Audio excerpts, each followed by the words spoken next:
What is up, everybody? It's Joe from JLW Games coming at you with another cool video back in Planet Coaster 2 with Midwest Adventure. Now, this is a really good episode for this park because we really get to the point where we actually fill in a lot of gaps, and I feel like we made a lot of progress in this episode as well. It feels very accomplishing, so we're just going to keep rolling with it. And so basically I get a lot of the water park very much, I wouldn't say complete, but pretty complete in a lot of aspects. So basically those empty spots of green grass, basically we fill everything in this episode and really get everything looking nice. I started things off with this little backstage areas. We have these little resort buggies, which I decided to use as a little backstage area, kind of like, you know, how they have, like, you know, a lot of parks will use like little golf carts to get around, and of course I'll put a little gate here so if they need to access the park, they have access to the park and can actually drive around inside the park with those. So I needed to figure out what I was going to do with this little middle section here, and I decided to go ahead and, since we had a So Delightful right there and quite a few stands around, decided to put a little seating area here with a different path texture and just kind of use the edit tool to fill in those gaps and complete it, and then put in some nice the little picnic benches with some umbrellas, which actually turned out quite nice, and then just fill in the areas with more foliage and scenery, and really just it kind of bridged that gap quite a bit, and ended up turning out quite nice. At least I think it did. So we do this for a lot of the park today, and just getting a lot of the foliage, scenery, everything around it looks really nice. And yeah, I think here pretty soon we're going to be moving on to the dry park here pretty soon. So I know a lot of people, a lot of you are probably excited for that, so we can actually get into the coaster part of Planet Coaster. But I wanted to kind of do one area at a time, and I kind of wanted to start with the water park, get the water park done. That way we can really focus on the dry park afterwards.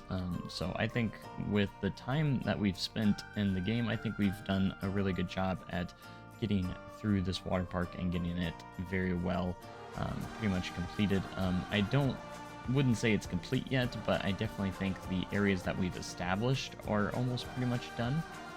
So that way, when we expand, like, I'm pretty much done with this section of the park, you know, with start from the wave pool to the new slides that we placed in last time.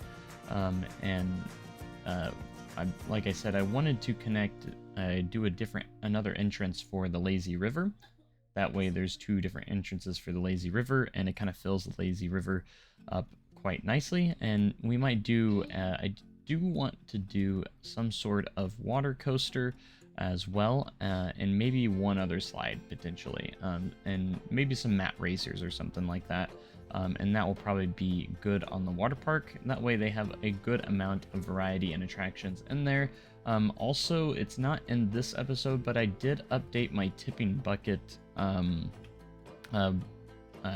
blueprint on the workshop. So if you do have the blueprint, be sure to update it, because I did make a lot of good improvements.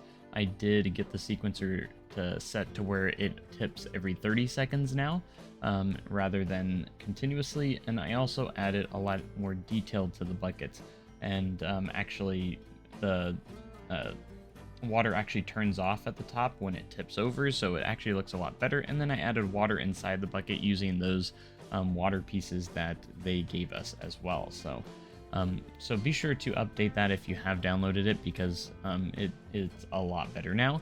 And I do update it in this park off screen, so I did it after all of this,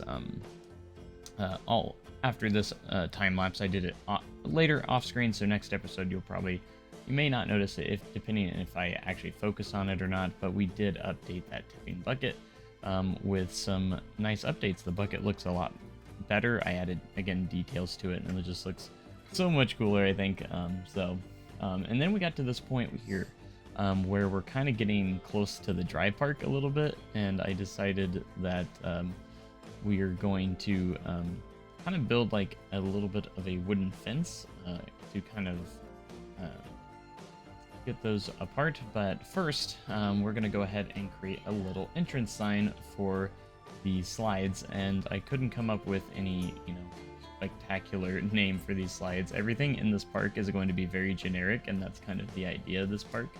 It's not like a super huge theme park or anything like that, so it's more of an amusement park, I would say. And yeah, Splash Falls it is. So I haven't really came up with names for the other slides either, or anything like that, but it's going to be some very generic stuff for now. But yeah, I think in this episode we did really did make a good amount of progress in this. So just in general, and some of the guests actually started writing some of the slides again. I don't know if that's something that's new, but anyways.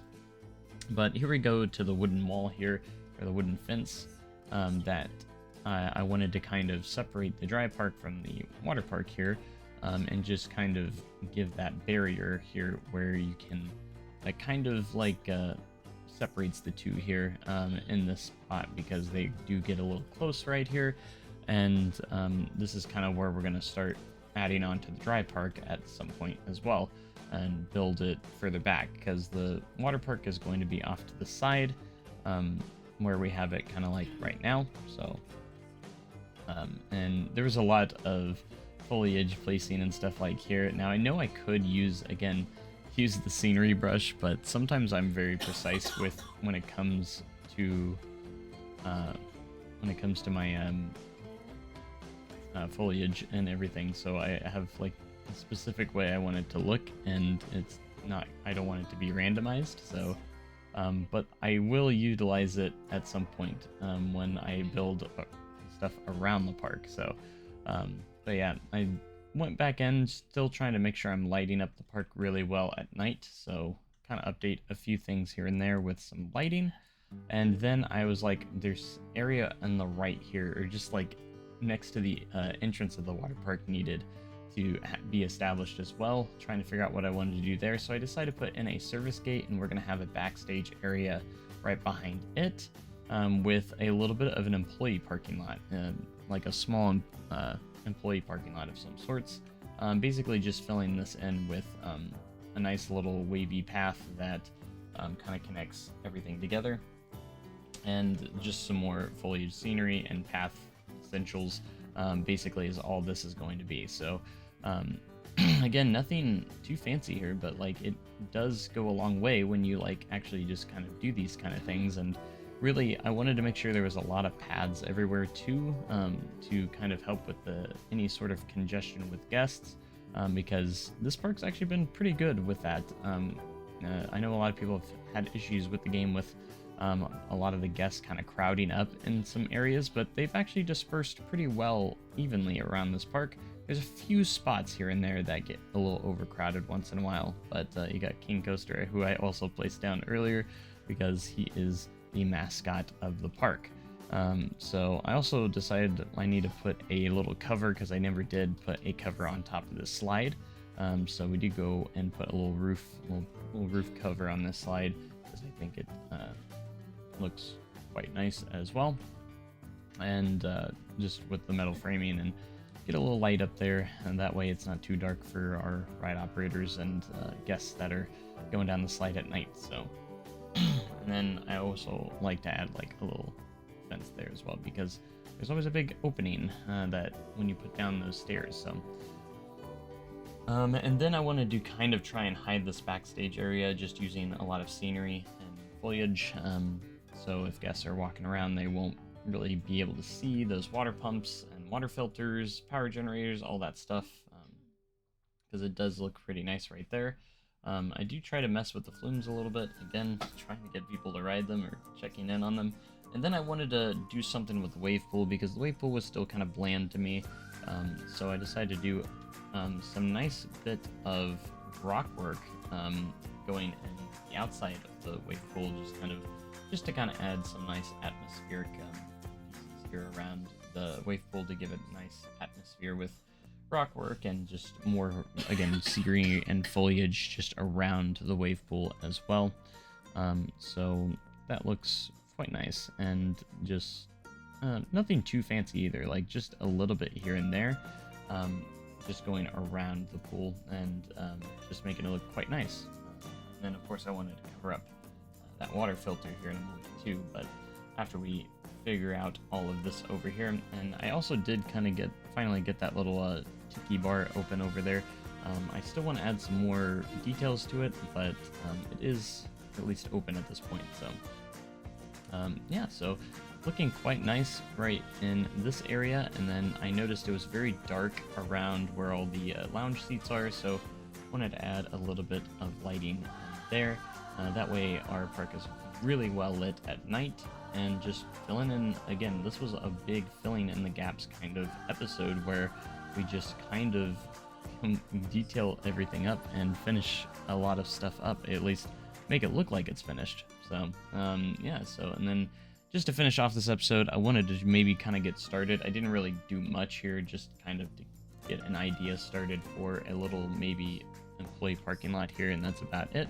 But that is about it for this episode, so I hope you guys enjoyed. Make sure you comment, like, subscribe for more amazing content like this, guys, and support me further, and that's about it. Thanks, and goodbye.